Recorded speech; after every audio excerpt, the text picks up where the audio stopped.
Hey guys, welcome back to a brand new Clash Royale video. My name is Chief Pat, and today we're going to be hopping into a couple of replays inside of the Legendary Arena as we made our final push towards the end of last season. So if you guys did not know, last night, I think it's like at midnight on the East Coast of the United States, the Legend Arena reset. It resets every 2 weeks and it gives you some of your trophies in the form of Legend trophies. And I actually made my way up to number 4 in the world if you guys were watching my live stream.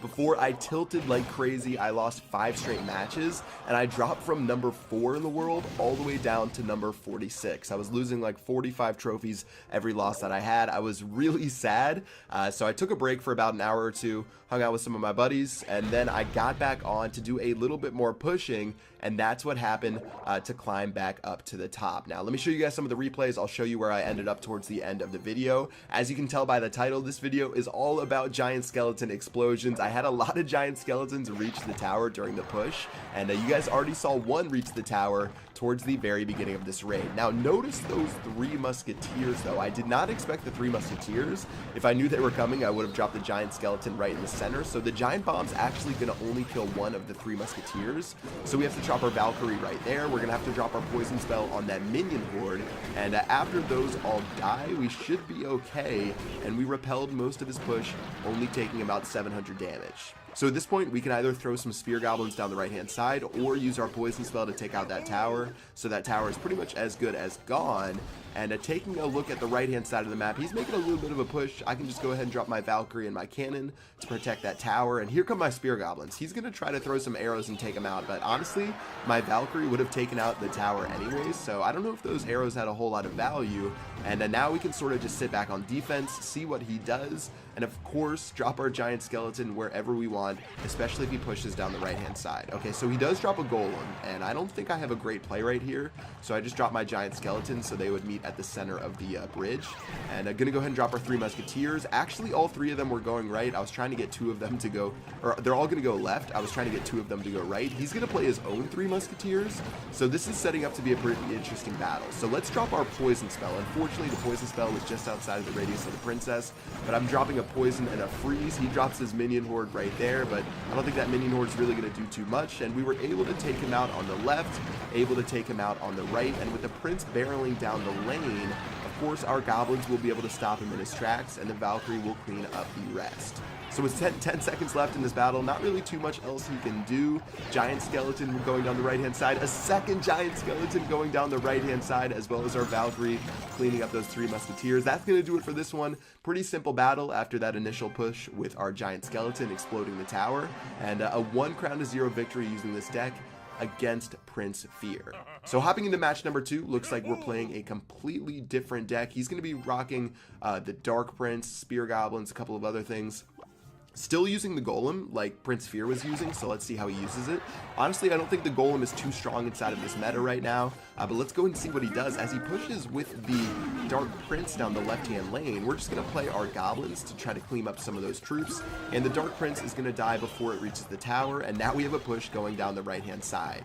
Okay, so he's going to play his prince right in the center of my giant skeleton, as well as my spear goblins. I'm going to counter with my Valkyrie. I didn't want to just let my giant skeleton die. And taking a look at his deck, he has no cards he can play against our troops. So that's going to mean that our prince, or darks, what the heck am I talking about? Our giant skeleton, that had to be the biggest fumble of words I've ever had on YouTube. I'm going to leave that in the cut. Anyways, no one can stop our giant skeleton. He reached the tower as I threw up spaghetti out of my mouth. 783 HP on that top right-hand tower, and things are looking pretty good in this battle. So again, I know the value of my poison. My poison will do 330 damage to a tower, so that means I need 3 poison spells to take out the tower on the right-hand side, or I can try to get just a little bit more damage and maybe only drop a single poison spell.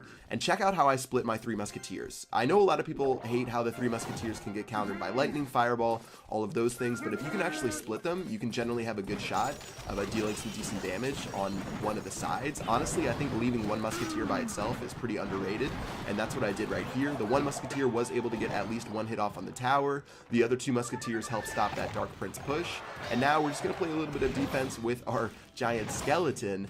And let's go ahead and see what he does. Okay, so Spear Goblin's going to try to kill that princess. They're able to do that. Looks like the minions are going to be able to kill the rest of our troops. I'm going to drop some goblins. What I was trying to do, I wasn't being an idiot. I mean, I guess I was. I was trying to keep the minions in place so the giant bomb would blow them up.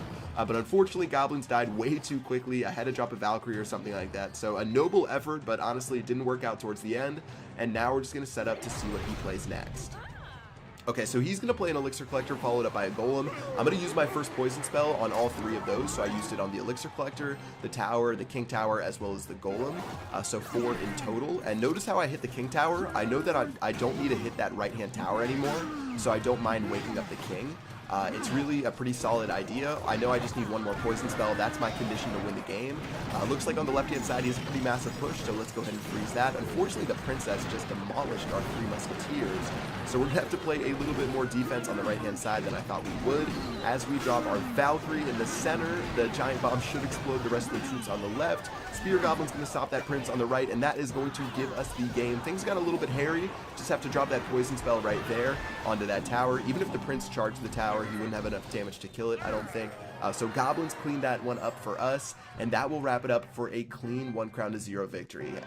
Pretty fun stuff. I made a mistake with those goblins, trying to use those to distract the minions. Of course, goblins die like paper to those poor minions, but let's hop into one more battle against Jordan and see what he can pull out as we start it off. Now, he's using the Hog Rider minion strategy. This strategy is used a ton. It is mega annoying. Pretty tough to deal with, especially with this type of deck.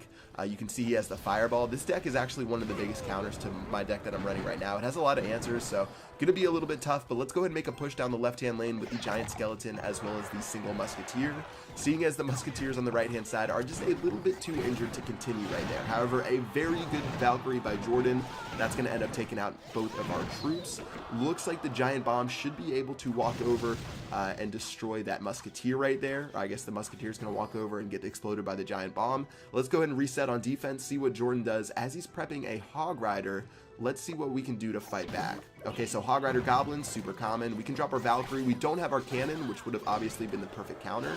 I don't want to take too much damage though, so I dropped my Goblins, but he played a very nice zap right there. So I gave him a well played, and he gave me a thanks. So good sportsmanship from Jordan. Let's go ahead and keep pushing down the right-hand lane. We've got our Valkyrie running down. Looks like she's going to die to those minions. Things aren't looking great, but again, one single giant skeleton to the tower can change the entire game, and that's what we're aiming for inside of this battle.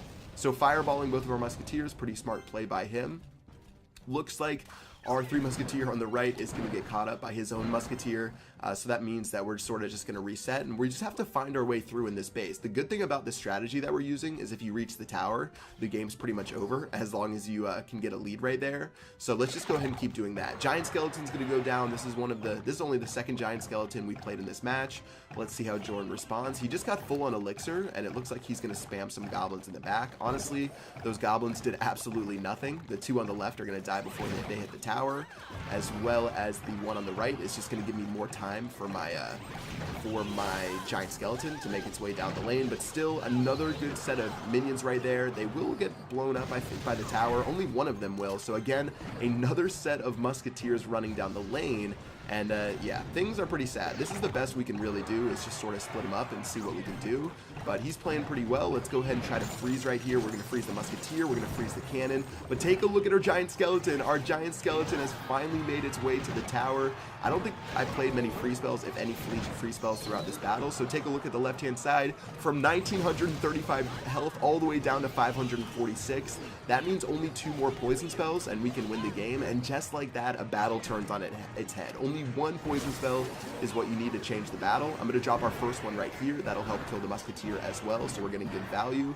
Looks like he's going to drop some minions over the top. Those should just die to our tower.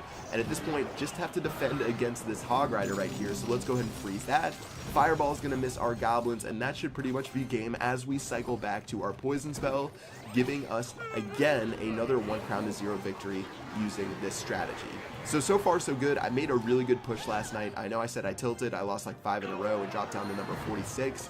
But till the end of my climb, I didn't give up. I kept pushing for about another hour and a half.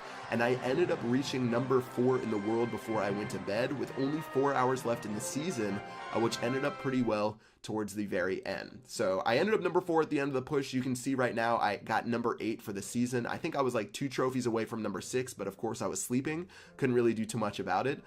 So yeah, things were really good. I feel pretty proud getting number 8, completely fair play, no win trading or anything like that, which not a lot of top players can say. So far so good, and we'll see what happens throughout this next season. That's going to do it for this video, guys. Hope you guys enjoyed it. If you did, make sure you drop a like. Until next time, I will see you guys later. Peace out.